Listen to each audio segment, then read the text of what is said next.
one you guys got checked off on recently. Arterial lines. Good.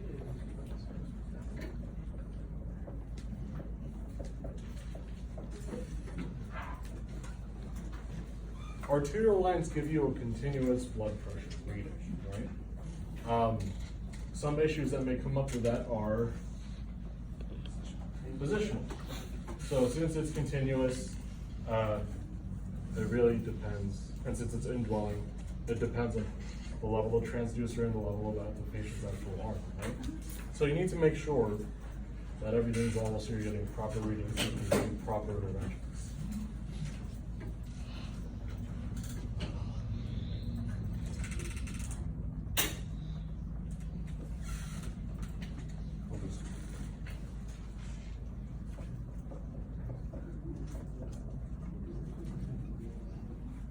Also used for when? What's the primary reason we put it in our line? What kind of patient do you think you're going to see this in? ARDS. Okay, good. Now, we'll talk about the one that you guys don't really have too much experience with yet. It's a laptop, I can hold it. CVP. What does CVP stand for? Central venous pressure. Central venous pressure.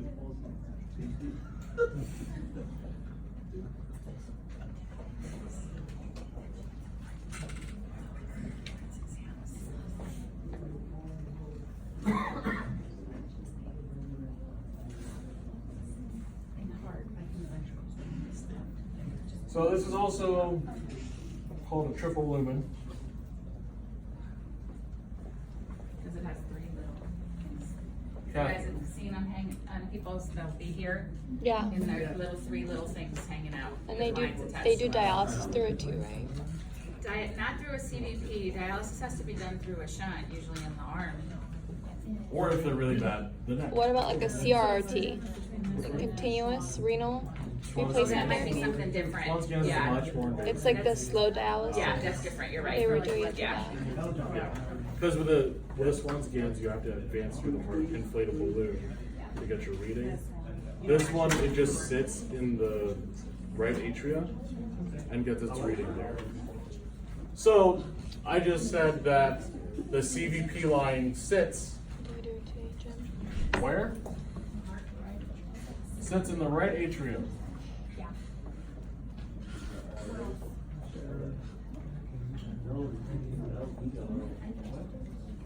Why does that make sense?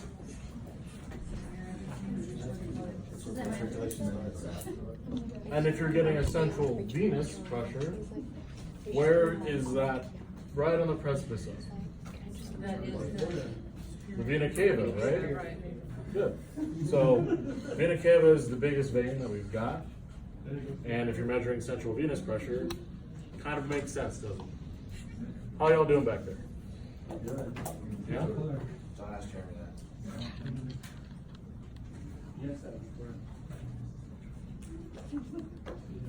So you can measure SVO2 with this.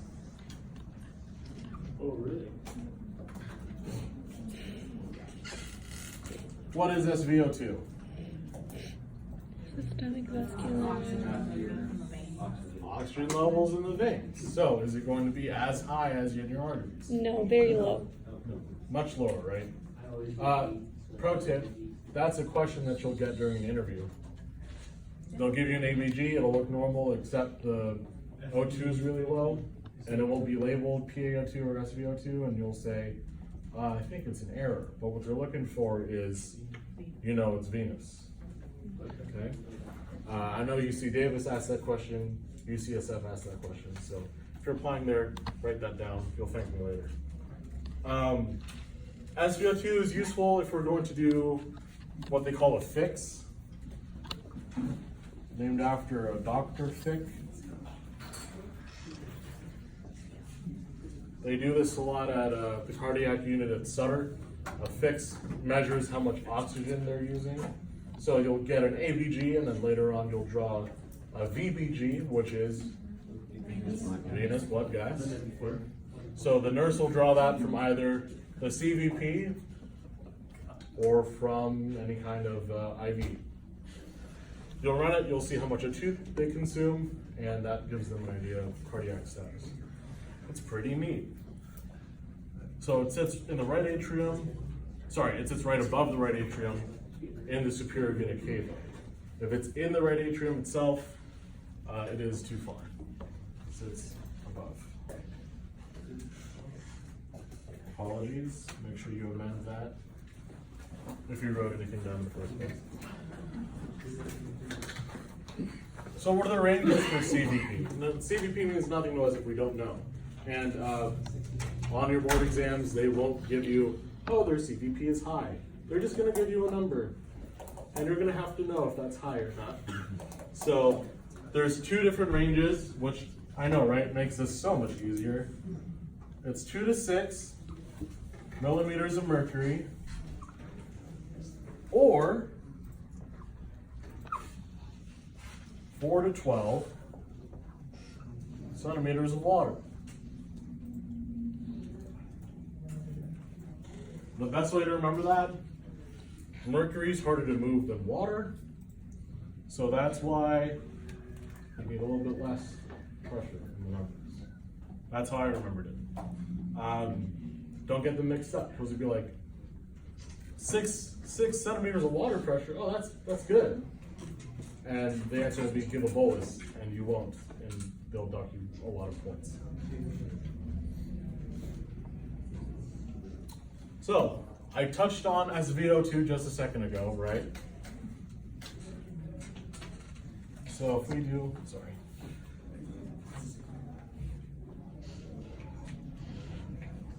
so that's normal CVP. Normal SVO2, that's going to be around 40 millimeters of mercury.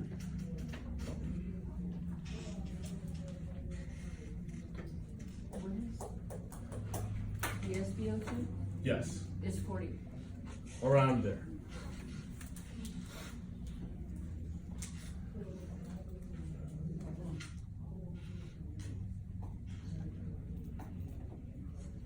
So if you have a lower SVO2, where can you definitely say that there is less oxygen? In the tissues, right? So when we measure PaO2, that only tells us how much oxygen there is in the blood. When we measure SVO2, by proxy, we can measure how much O2 there are in the tissues. So if your SVO2 is decreased, you are hypoxic, or your patient is hypoxic. Hopefully not you. Hopefully you're healthy and treating. Okay? Some days you don't know. So what do we do for advanced ventilator management that can impact hemodynamics and drive down your SVO2? Too much PEEP, right? So if this is decreased, check for PEEP.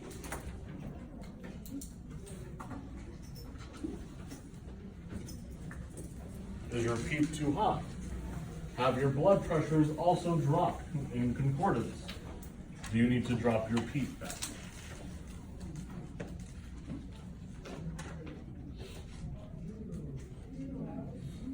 So we go on to a PICC line, which is PICC. I'll go back to over here. Everyone good on that board? Anyone need a picture?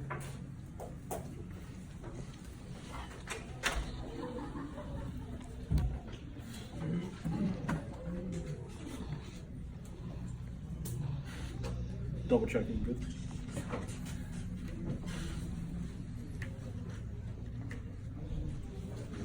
Did you go over what the normal SVO2 is? SVO2 is 40. Right? No, No, that's PVO2. PVO2. Oh. SVO2 should be 70%. PVO2 less than 40, SVO2 less than Right. 70. SVO2 is a percent, PVO2 is They not. go together. Either one of them means cardiac output's dropped and your PEEP is too high. So it's just, you could see either one, PVO2 or SVO2. That is fine. Okay.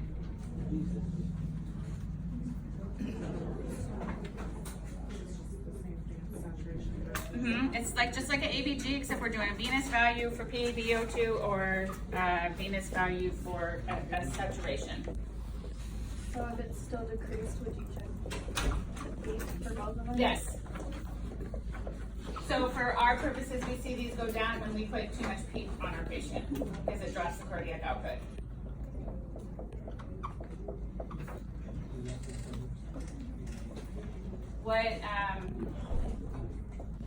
What are reasons that we would put in a CVP line?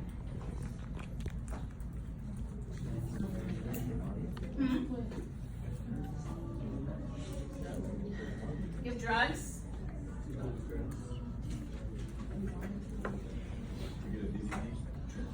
A what? A B? Oh, a VBG? Yeah, no, not really. So, drugs, we can give medication, monitor fluid, even though they're starting to get away from that, that's still how you're gonna see it on your test. And measure right heart pressure. So why would it be really effective at delivering medication? Oh, wow. That's why a lot of times if a patient can't get a line, you'll see them put a CVP line in a code, sometimes through the femoral, sometimes up here, depending on what they can get. So it's really good for drugs, monitor fluid and give lots of fluid, measure right heart pressures. Most of the time on your test, you're gonna see CVP used. If it's too high, it's because the patient has too much fluid. If it's too low, because they don't have enough. So when you're doing a CVP line, knowing that you're inserting right here, what do you think could be a complication? Keep in mind you're using a needle. What do you bring that needle close to? The apices of the lung, right? The lungs. The thing that we do. Usually you could give them the before. So if it's non-emergent, but they want central catheter or central line access, they do a PIC. PIC stands for peripherally inserted central catheter.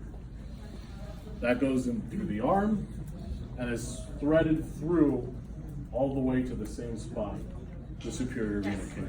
Right heart. So a PIC and a CVP are essentially the same except for where it's placed. And a PIC can be also used long term, where we really don't keep a CVP in long term. We don't like to keep lines in our neck forever, but we could keep a PIC in. People will go home with these lines. Yep, and come back with them old.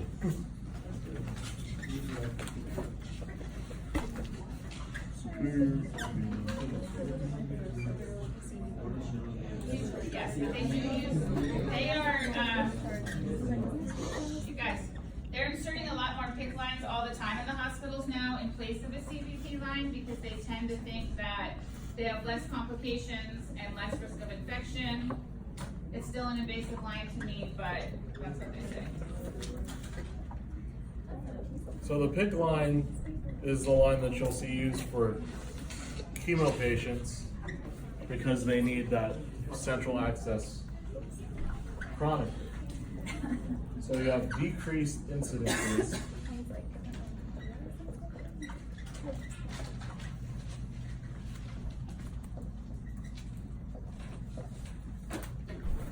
Or PTX, which is what? Pneumothorax.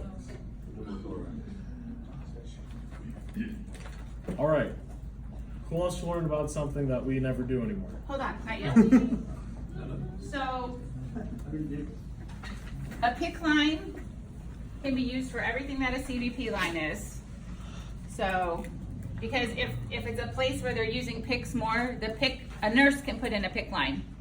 a nurse can't put in a CVP line because of where it's going. So just like RTs are starting to put in RTs are starting to do IVs, RTs at some places are also starting to do PICC lines, because it's something that a non-physician can do when we don't have enough doctors around, and quite honestly, we make less money. So it's easier to pay us more, so it's a good thing. We make plenty of money, so, but so other people besides doctors can put these in. So they can do same thing as CVP plus long-term use, such as chemo, antibiotics. Some patients have to go home with antibiotics. They also will deliver TPN. Do you guys know what TPN is? Yeah. What is it? Those little things that beep all the time. Those little things that what? They beep all the time, the IVs. Oh, the Yeah. TPN. They beep all the time. TPN is total parenteral nutrition.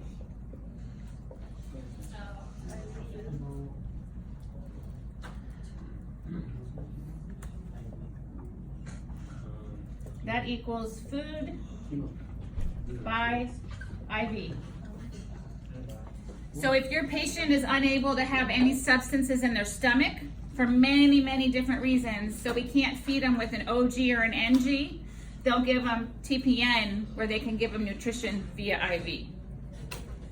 So people gotta have a way. So some people will like vomit, like no matter what you do. They can't ingest food for whatever reasons. They can't metabolize it properly. They might have stomach cancer, a lot of different reasons. So the TPN is given by IV, and then they get their nutrition that way. So patients can go home with them. So they're really, really, really being used a lot now. And as Louis is about to get into, he's gonna tell you next about Swan GANs, which you need to know for your test, but are being pretty much phased out of the hospital setting, because these lines are being adapted to be able to do everything that we need them to. Over the years, they keep adding things to them. Oh. Okay. Which one would you like me to erase?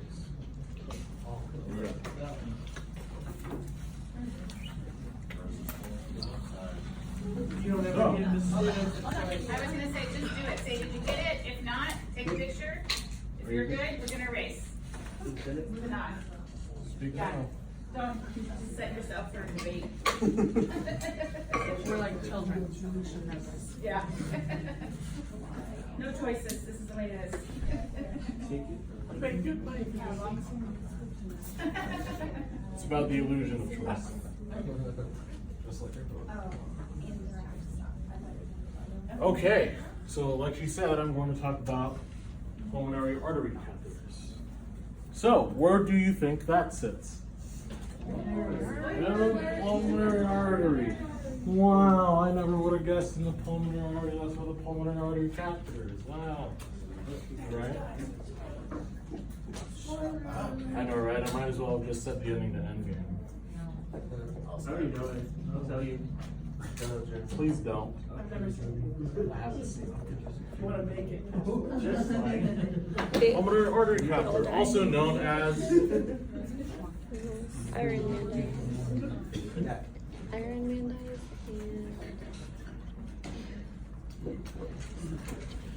and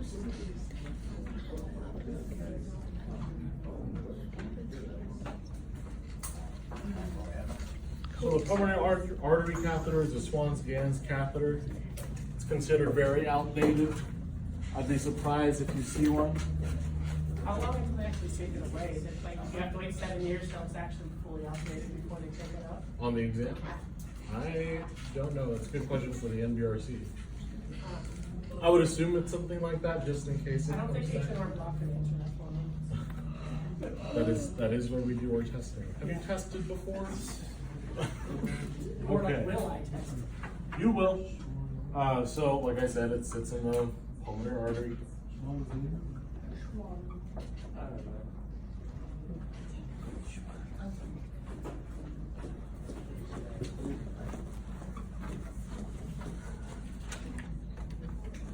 So it's a balloon-tipped catheter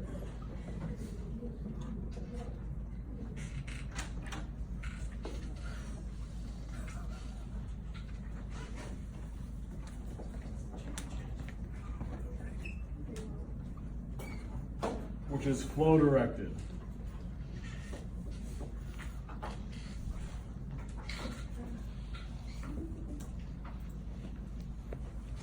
Which just means it follows blood flow. You can see that. Okay. So it does everything a CVP does,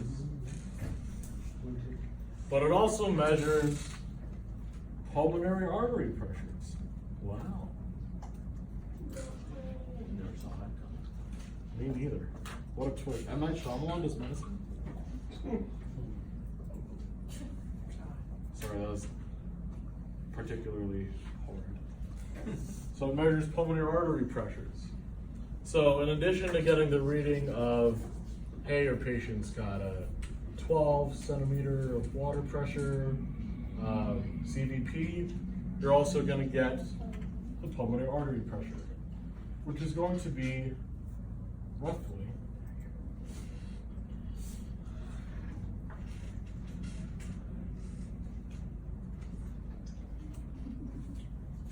25/8.